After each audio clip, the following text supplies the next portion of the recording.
Well, joining us at these times, in a way fitting for these times, from Styx, Lawrence Gowan. Thanks for joining me, Lawrence. How are you today, man? Great to join you, Zakk.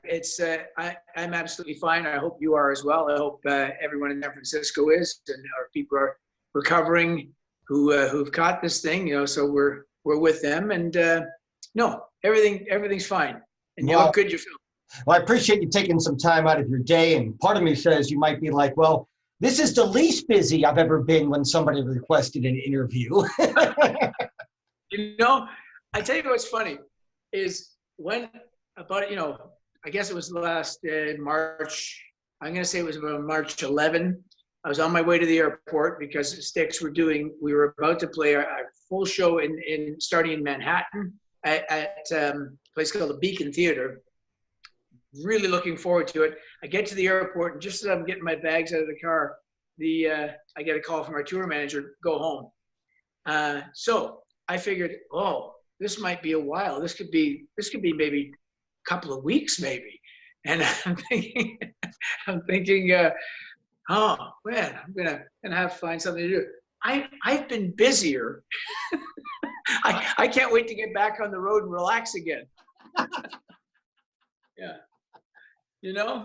I was going to ask you about how it all happened for you, because it's real interesting. We all have our own stories of where our lives were when this happened, and we had to adjust to this new normal. So that's what it was for you. You were sent home. So as the band, what happened those first couple of days? I mean, was it a lot of, hey, we're going to cancel a couple of dates, we plan on doing this, or did you just say, we got to just step back and I'll talk to you in a couple of months? Initially, good question. Initially, we like every other human on the planet, you just feel like the wind's been taken right out. You've had the wind knocked out of you, and that is this for real? Because you have to get your head around that, and then we spoke about 2 days after the go home order went out. We all went home. About 2 days later, we did this for the first time. We did a Zoom call like this, and so this is the new way of communicating. And what we did was we discussed, okay, let's rebook the dates. How soon what's the soonest that you think we'll be back out there? And at that time, it was, we'll probably do the shows we'll start up in May, okay? Because only 6 weeks ago, that seemed like a long way off. It's a couple of months and it'll be summer and it'll go away, etc. You make these assumptions because based on what you know about past illnesses and viruses, etc. So we were all kind of did that. We got a new schedule within about a week. We got our first updated schedule of all these new dates for the rest of the year. And about a week went by. And they said, okay, tear that one up. And, just like yourself and like anybody else who's listening to this, so I really liked when, I'm in Canada. You probably can tell by this outrageous Canadian accent. But I'm the lone Canadian in the band. I'm in Toronto. But we do listen quite a lot to Dr. Fauci on CNN. We listen to the doctors here, but we listen there mainly because I'll tell you, our daughter is a doctor and she's in America, and so we're very interested in what's going on there. So we listened to Dr. Fauci, and when he started to say, really, the timetable is really set by the virus. That's when I began to employ a little bit of what you're supposed to be doing when you're doing yoga or any kind of sort of meditation. It's basically you don't try to set the agenda yourself. You have to learn to sink into it, accept it, and begin to kind of ride with it and find all the enjoyment you can in it, because there is some if you don't happen to get the virus or a family member doesn't get it. Mm-hmm. But there is some enjoyment there, and just basically, chill out, baby. Yeah. Lawrence, I humbly admit, we tend to envy people that get to live the lifestyle that you do. I mean, you're a performer, you know what I mean? You're so successful. But I also, is it fair of me to say I envy artists at a time like this too? Because you're able to take life and inspire yourself. And for those of us that are a little bit less artsy and a lot less artsy, quite honestly, and talented as you, is it fair for me to say that I envy you even more at times like this for that ability to document and package Well, things? no, it's a fair emotion to have, but I think what's important is what do you do with that? Mm-hmm. What you should what you might want to do with that is every human being on the planet is creative in some to some degree, in many different ways. It suddenly is the opportunity is there to go, okay, so what can I fill my day with that's really interesting and really you know it's doing my civic duties, let's call it that, or doing my duties to humanity, and at the same time coming up with something that enriches my life. And that can be, honestly, Zakk, there's nothing wrong with listening to music, going and listening to some of your old albums and thinking about it, going for extended walks, Mm-hmm. doing some things that may seem mundane, but eventually they lead to some sort of creative outlet for everyone if you allow that to happen.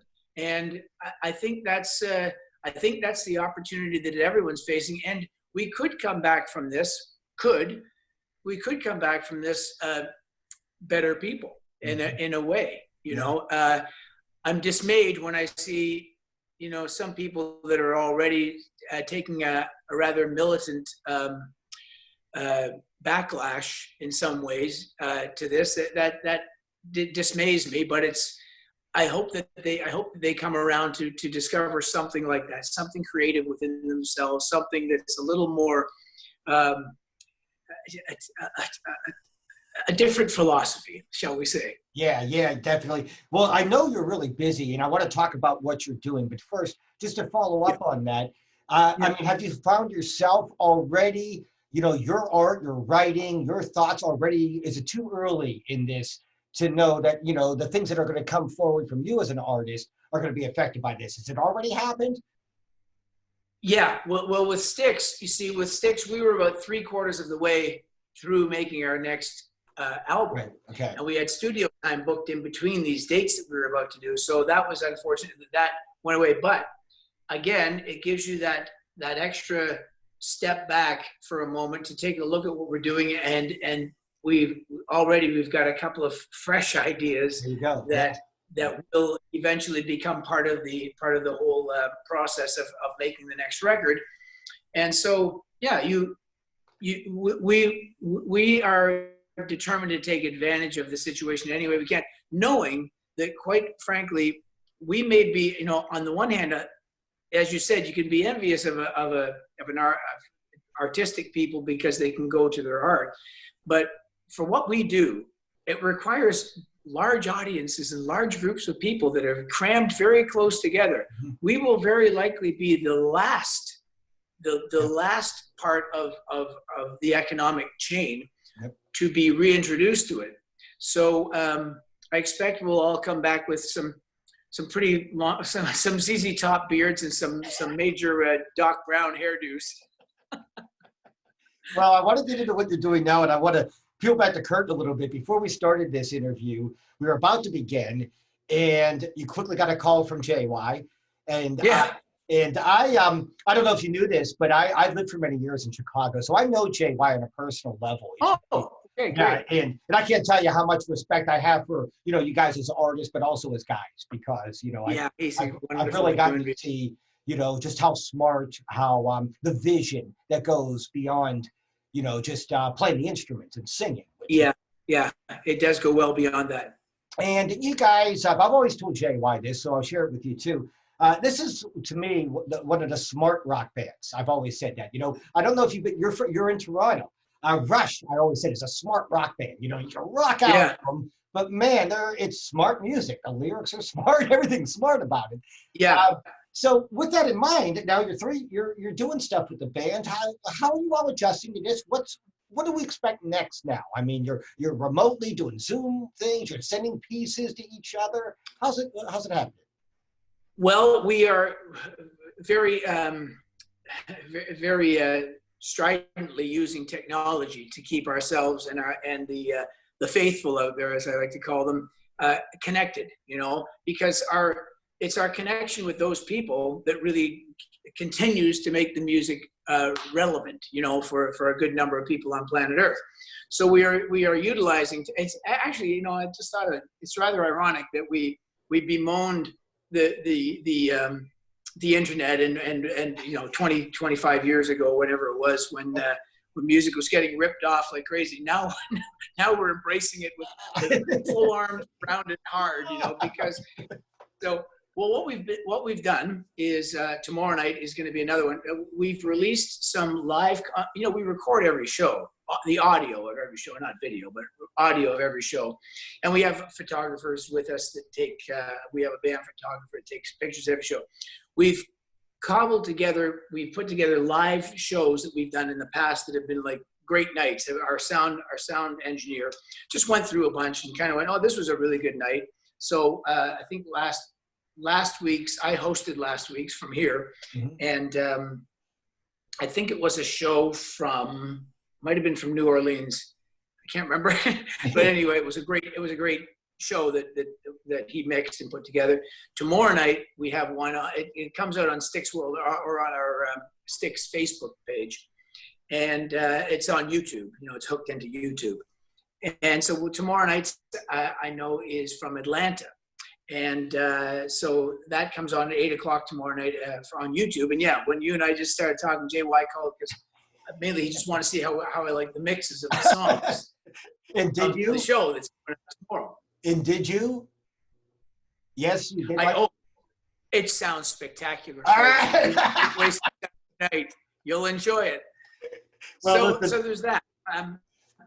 Individually, we've been doing interesting things. For myself, I've been recording some, just doing live performances. You know, as you see, thousands of musicians around the world, live performances of myself just doing a song from my past, you know, from before I joined Styx, and just putting those out. And so those are going up on the Styx page as well. So people get to see a little bit more of that material. And, you know, Todd Zuckerman, our drummer, put out a solo record. He had it sitting there and ready, and he released that.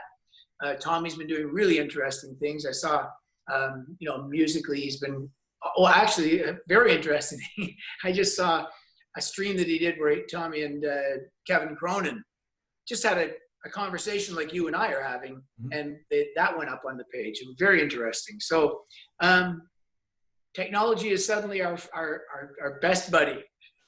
Well, thank you for sharing on this technology some time with us. I want to say this correctly because you're far from the new guy. You've been with the band, you know, this rendition of Styx is so long.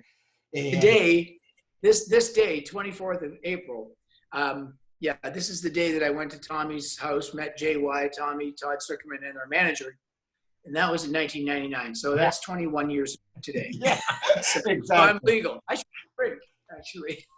Well, I think I speak for a lot of fans when I say, you know, the band's amazing, but you've really enhanced it. You know, when you take over and start playing, you're doing freestyling kind of in the middle of the concert and paying tribute to people, you know, rock stars that, you know, we might have lost within the last few days. And the way you're able to incorporate that into the show, I think it's amazing. It's really one of my favorite parts of the show that I've always enjoyed. But I really like what you do. I appreciate it. Thank you very much. Yeah, well, thank you. Yeah, that's an unfortunate moment. I remember, you know, earlier this year, you know, it seems a long time ago now, January, doesn't it? Yeah. You know, but in January, I got a phone call about an hour before we went on stage in Phoenix, saying that Neil Peart had succumbed and had left the planet, or his mortal coil, let's put it that way.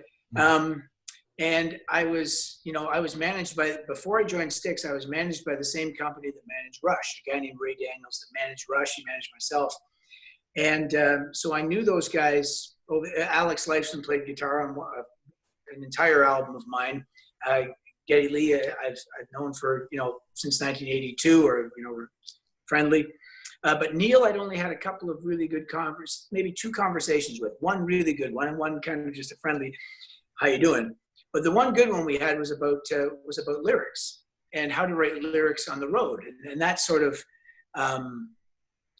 just a general conversation we had, and that sprung to mind right before I went on stage, and I thought, oh, this one's going to be different than doing, say, a tribute to Tom Petty or to David Bowie, or guys that I may have met like one time with a handshake and how you doing.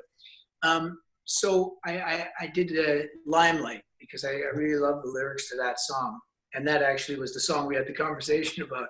So I'm glad you like that, because it's a little difficult to kind of figure out what to do, but it seems appropriate in a classic rock setting, since classic rock, and I say this in so many shows, since it's the great musical statement of the last half of the 20th century, it should be acknowledged. It should be acknowledged that when these people leave us, they really have become part of our lives.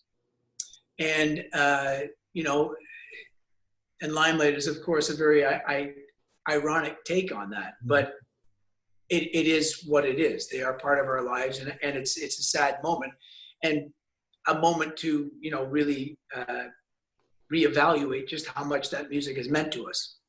Well, music heals, and that helps, and we thank you for that, and we appreciate all that you do, and I know you got to get back to work before JY calls again. Yeah. Next up, I talked to JY. I look forward to talking football again, and we'll have all this behind us, so we can talk about Styx and football and life again. That's right. Yes. Yes. Thank you. Thank you for your time, Lawrence. I really appreciate you, man. Absolutely, my pleasure. Zach, great to speak with you. All the best to everyone there where you are. You're in San Francisco, right? Yes. Yeah. All the best to everyone there, and thank you to again, just the thank yous. We can't thank the healthcare workers and basically the essential people that have kept us going. We are in the same boat, you know what I mean? And we are really pulling together here. And thank you to everyone that's doing that. And we can't wait to get out there and rock with you again. Yes. And the next time we do, it's going to be even more special. We'll realize how much, It will. It will elevate yet again just how much this means to our lives. That's right. So we know it's going to be a fantastic, and the opening of the floodgates is going to be great. All we have to do is stay healthy until then, and put a thought out for the health of others, and and act accordingly. Don't be a dick. And with those words, yes, thank you. You take care. We'll talk to you soon. Be safe. Thank you, Zach. Great to speak to you. You too. Thank you. Bye now. Bye.